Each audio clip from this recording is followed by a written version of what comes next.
So I know the current state of the job market in terms of software engineers and web developers is looking pretty rough. It seems like many companies are not even hiring for junior positions for whatever reason. I think it's going to screw us over in the long run in like 5 years when we have a huge skill gap of people who don't know how to code and we have a bunch of people who keep retiring every year.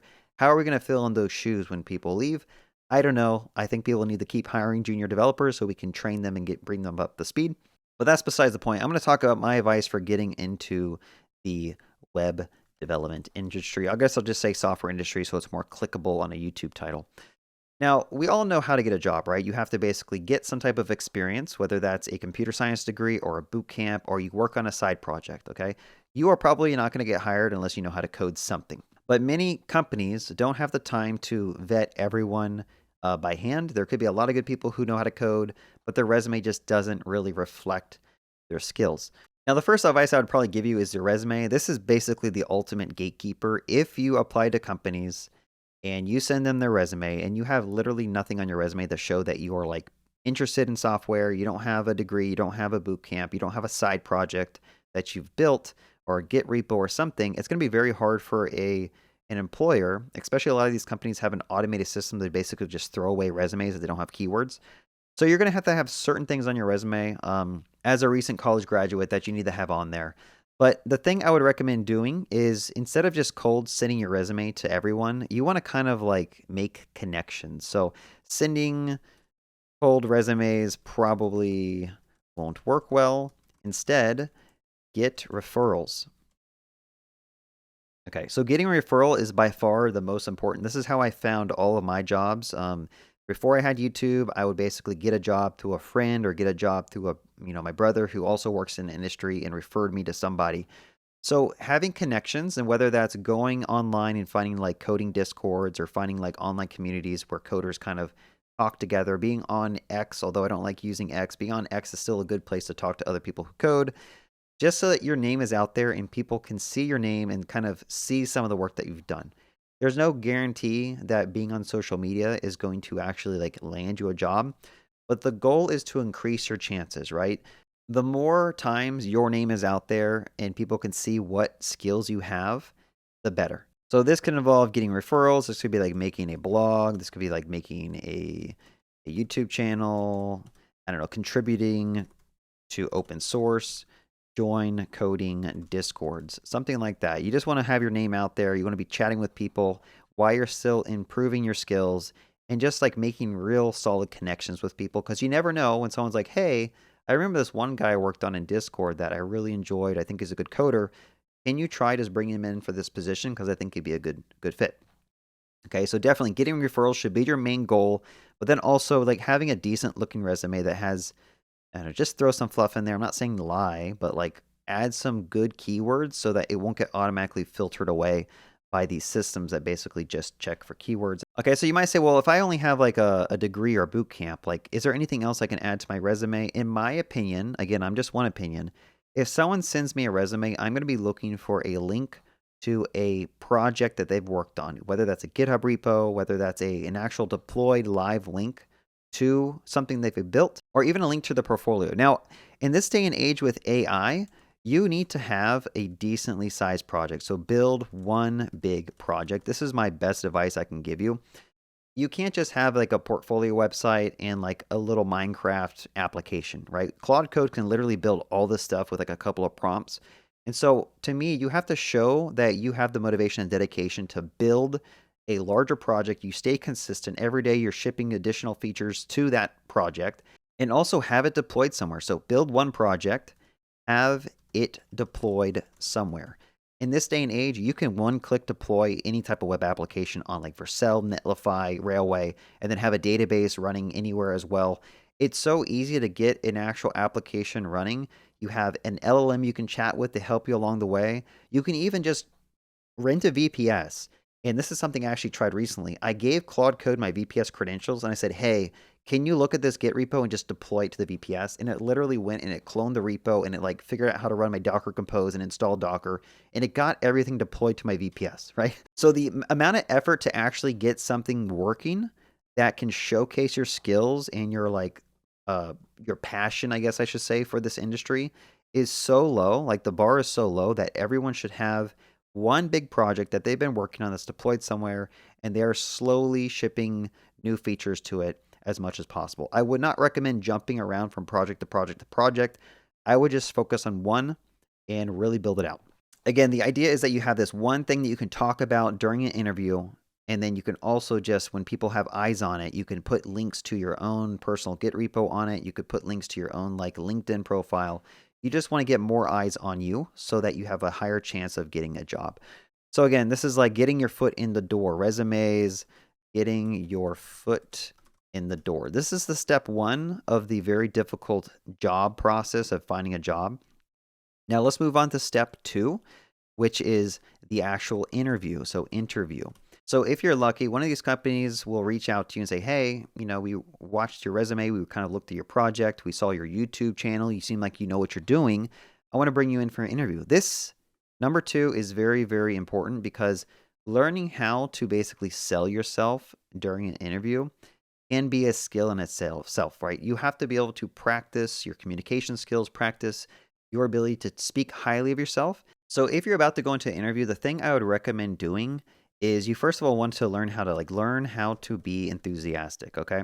When you're hiring someone to a company, there's a multifaceted thing that you're being analyzed for, right? Are you a fit for the company? Do you seem like you're eager and excited to join the company? Do you even know about the company? If you're going to go to an interview, learn about the company. So, for example, if you're going to, get a job at YouTube, maybe you should try having like a YouTube channel created and understand the dashboard and how it all kind of works. Have some domain specific knowledge so you have like a talking point. Learn about the company, learn about the product, make sure you actually have a good understanding of many of these companies will have a roadmap. Maybe take some time reading through the roadmap or reading through read the roadmap, read the blogs. A lot of these companies have blogs. Again, none of this advice is like the skeleton key to landing the job. I'm just saying the more of this stuff you do, the higher chances. You could still not get the job. But if you're enthusiastic, you seem like you're eager to learn, you took the time to learn about the company, understanding their core values, their roadmap of what they're building, read their blog post articles to get a better technical understanding of what they're doing. That can only just put you one step above other candidates who just didn't seem to care to do any additional research. Even like researching for 30 minutes before your interview can help put you ahead of other people. Now, I would also say practice speaking. A lot of people before the interview, I would recommend like an hour before the interview, just speak out loud, get your voice warmed up, make sure you're not like, nervous or quivering when you're going to talk. This may apply more for like, someone trying to get into the industry versus a senior. A senior has more confidence in what they're saying and what they're about to talk about, but a junior might be kind of nervous. So practice speaking, learn good communication skills, know when you should stop talking and just like think for a little bit. I think that's also a good skill as well. And don't forget, you're going to be interviewing with a real human. So if you can make that one-on-one connection with the human, you're friendly, you're kind, I think it's just going to put you a bar above if you just come in and you just seem like you're kind of cold. You don't really seem like you're interested. One advice I was given was, drink some coffee before the interview. So it kind of wakes you up. You seem like you're kind of energized for the actual position. You don't want to come in and just act like this is just, a take it or leave it. I don't care about your job. Like I'm just kind of looking for a job. No, you want to actually feel like you're, eager to join the company. Drink some coffee or Red Bull, whatever other stimulants you like to take that won't potentially make you anxious or jittery, but can at least help keep you engaged in the conversation and keep you alert when they ask you questions. Because you're going to be asked a lot of questions and, sometimes it's overwhelming. You might just kind of like phase out. Okay, so this is more of like the soft skills side of it. I'm sure there's some other stuff I can kind of talk about. Probably you should dress up. At the very least, like wear something nice, look nice, make sure your hair is done, make sure you're not disheveled. I'm not saying you have to wear like a suit and tie and stuff, but psychologically, if you just look nice on camera or even have like a nice microphone setup, this is your one chance to like make an impression. So if during the interview you have a nice microphone, they can hear your voice crystal clear and you look presentable on camera, I think it just puts you one step above some other people as well. Now, in terms of the technical side of things, this is where it gets a little challenging. You're going to be asked technical questions, and at the end of the day, it's a myriad of different things that you're going to be asked. Different companies ask different types of technical questions. Some of them will like make you dive down into topics that you have on your resume to see if you even know what you put on your resume. Others might give you like a leak code problem. Some might give you like some refactoring code problem or just like quiz you on industry buzzwords. Others may give you like a systems design interview question. Now, the good companies are the ones who kind of warn you ahead of time, like you're going to be given a leak code problem, and we're going to do like, just like a psychological questions to kind of figure out like where you are in terms of, how it would be to work with you. But I would just prepare individually for the interview. So if they tell you they're going to be doing leak codes, maybe spend a week before practicing leak codes. You might get a question that you can't solve, but at the very least, you have some experience solving these leak code problems or these interview challenges. So, for example, practice some leak code, practice knowing your tech knowledge. Okay, so if you have like, I don't know, let's say React on your resume and the position you're getting interviewed for is a React front end position, you should probably know a decent amount about React. Okay, you can assume that hopefully they're going to ask you about React. Maybe not. I feel like the whole interviewing process is a complete disaster. Like every company does it differently. You may get asked questions that are completely unrelated to the job, but that's just kind of how it is, right? They're going to quiz you on stuff that, it's cool to memorize, but in reality, like, is this actually helping me on the job? Probably not. Reversing a binary tree, probably not important. Sorting a linked list, probably not important, but you might get asked that stuff, right? Now, definitely leave a comment below if there's anything else in the interview process you would recommend for a candidate. I think at the very end, they're always going to ask you, like, do you have any questions for me? You should have some questions in your head during the whole interview process or even before. List out at least 3 questions. You can ask about the technology used inside the company. You can ask about the development process in the company. Do they do testing on their code base? What is it like? Walk me through how a developer does work and gets it all the way to production. Just ask the things that help you understand if you're about to be thrown into a dumpster fire company or if they actually have some nice internal processes which you will enjoy. And of course, you can ask questions about, salary and benefits and stuff like that. But I think it's good to just focus on the technical side of things.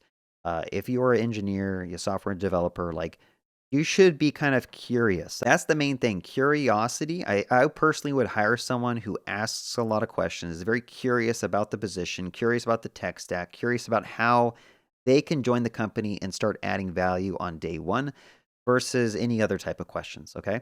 I'm hiring you to be a web developer. I'm hiring you to be a software engineer. You should show some curiosity. So definitely ask questions at some point if there's time for it. To kind of show to the interviewer that you have that curiosity in you. And I will say I've been doing a couple of interviews just to get more practice with it. And I've been asked, various questions where I just can't answer them. Like, bro, like I have not brushed up on that skill that you're asking me. But I mean, I could probably learn it real quick in a couple of hours if I just had time to chat with an LLM or read some documentation. But it's just one of those things where it's like, learn to not get frustrated when you are asked a question you can't answer, or don't get caught off guard. You're going to be asked a question you don't know, and it's okay to sit there and think. If someone's going to judge you because you want to spend 5 minutes thinking about a solution or reading through some code or trying to solve something using a diagramming tool, like if you're asked a technical question, you should have Eraser or have like Excalibur open and potentially even ask like, hey, can I share my screen as I kind of walk through or work through what you're asking me to do? That just shows the initiative of like, hey, you're asking me to, make a service A, and I need to make like a database over here, just something, and then you could like, draw, something point to a database just to kind of show like you're thinking through this. And, and most interviews are remote. So it's like, how do you actually show that you are thinking through this stuff critically? Just sitting there without sharing a screen, I personally wouldn't like if the interviewer doesn't want you to share your screen to kind of walk you through your thought process when he asks you questions that are like technical that could use diagramming. That's like a red flag to me. Now, dare I say, have Claude and GPT open in another monitor. Okay. I personally haven't done this yet, but I could see a valid use case for having some type of system that's automatically listening for your audio. So when someone asks you a question, it automatically puts that in the chat GPT and gives you an answer. Again, you can fake it till you make it. I would recommend that if they're asking you something you don't know, just say, I don't know. Okay. These companies want to hire someone who has a certain skill set. And if you don't have that skill set, let's not waste their time and let's not waste your time. Just say, I don't know the answer to that question. Or maybe you can ask for a hint or something if you cannot figure it out. But I personally would not go and ask Claude or GPT because they're asking you for a particular reason. They want you to be able to solve it. And I'm assuming they don't want you to just ask an LLM every single time for the answers. Like that probably isn't going to look good. But again, you could fake it till you make it just in case you're dying to get a job and you really need a job. Then yeah, I wouldn't blame you for it, honestly. But typically you can tell if someone's like asking an LLM after every single question. So I'd be very careful about that. To me, if I can't answer your question, I've been coding for 13 years. If you're asking me questions I can't answer, then I'm just going to take that as a loss, bro. Like, if I don't know how to answer your arbitrary question about some esoteric setting or configuration in this database or this service, then it's fine. Like, I just don't know it. I'm just going to tell you straight up. I don't know enough about whatever you're asking me, and I'm not going to sit here and pretend like I do. I could learn it, no problem, but I'm not going to pretend like I know it.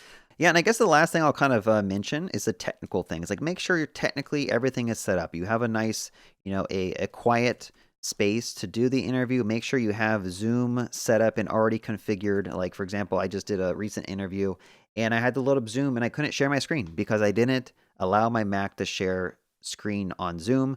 So I had to basically go update that, quit the interview, rejoin the interview.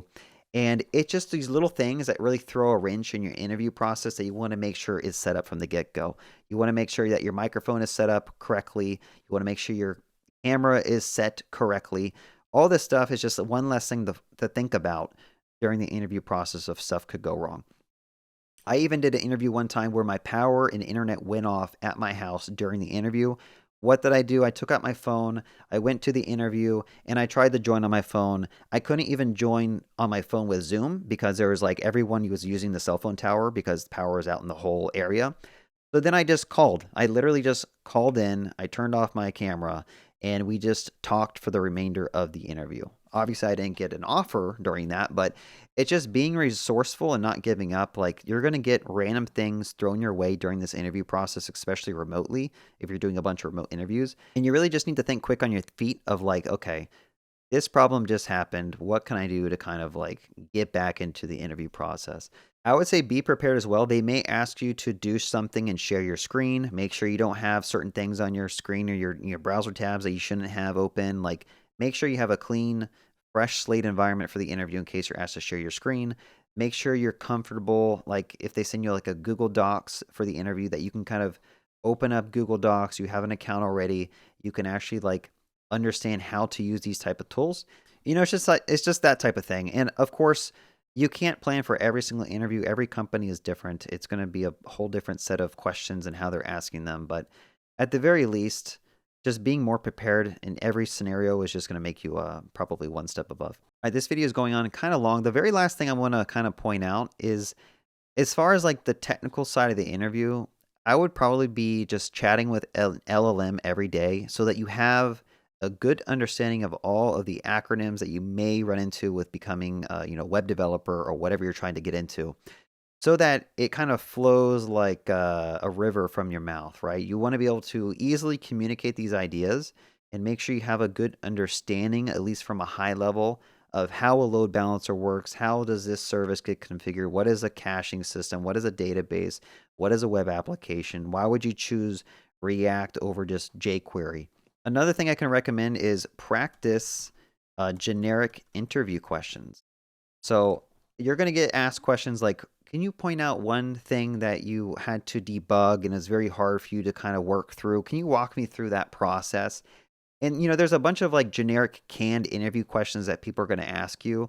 And it's good if you at least just sat down and practice how would you respond to a question like that. It doesn't have to be completely like rehearsed, but just know that you're going to get questions like that, like behavioral questions. Like, talk to me about the most complex thing that you had to build out with your team. Okay. So like, and maybe you haven't even worked with the team, but again, if you at least built out a project and hopefully you didn't vibe code the whole thing, you can have some talking points to help answer these questions. So you're not just sitting there like, I don't remember.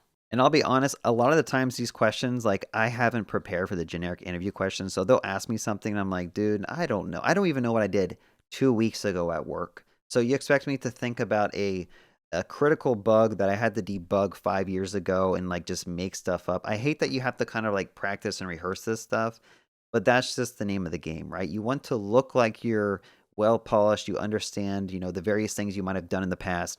But in reality, it's one of those things that you fix it, you move on, right? Again, this is not going to be the golden ticket for like getting into the actual interview, nor actually like passing the interview. A lot of it is all on you, how you present yourself, your skill sets, your knowledge.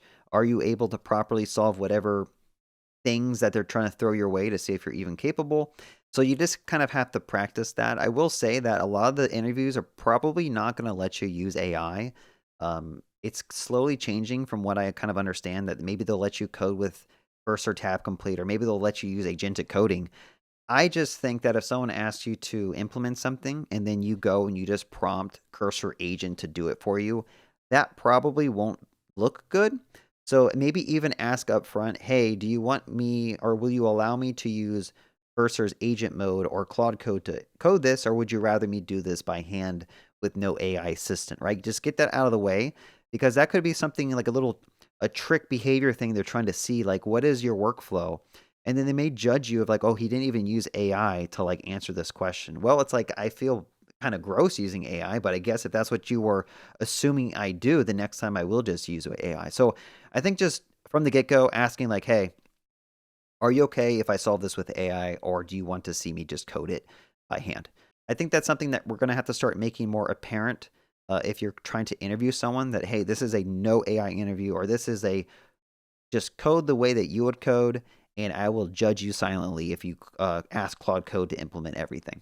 Yeah, so I guess let me know if this was useful. Probably not, honestly. Good luck. It seems like this industry is kind of cooked. It seems like getting in as a junior engineer or an intern seems like it's becoming harder and harder. And I do hope that this industry kind of takes in juniors more willingly, because at some point we're going to run out of people who know how to code. And it's going to be a rude awakening for companies trying to hire people with talent to maintain these systems that have millions of lines of code, but you never gave juniors the chance to actually like uptrain. Okay. Anyway, let me know if this is useful. I'll try to make more like interview slash finding a job content. I really wanted to like try doing mock interviews with people on my channel to see if that was useful, but I don't know. I'm just playing around with ideas right now. I have been doing a couple of interviews to kind of brush up on my practice, and I could see the pain that others may be going through as well. And I've talked to some other people going through the interview process as well. It's just not a fun experience. I think the interview process is a little bit broken. I don't know how to fix it, but we are here, and you just have to learn how to navigate what we currently got. All right, have a good day and happy coding.